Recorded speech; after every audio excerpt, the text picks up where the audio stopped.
2025 आज fire station पे पवार साहब को माननीय मंत्री दादा भूसे साहब का फ़ोन आया और साहब ने हमको फ़ोन किया कि आगार से 2 किलोमीटर आगे कौन सा गाँव है, चिंचवाड़ फाटे पर एक खेत के अंदर कुएं में एक नौजवान का मोटर चालू करते हुए हादसा हो गया और कुएं के अंदर गिर गए।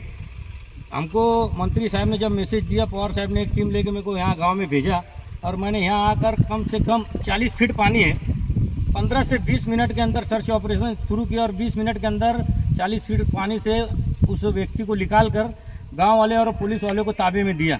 और उस लड़के का नाम था धीरज पवार, नौजवान लड़का था धीरज पवार, 27 साल का।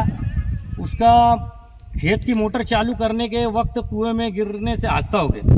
डेड बॉडी निकाल कर अभी तालुका पुलिस स्टेशन और गांव वालों के ताबे में दिए और मंत्री साहब को फ़ोन कर दिए कि डेड बॉडी मिल गई और अभी ये गांव वाले कुछ बोलेंगे सर।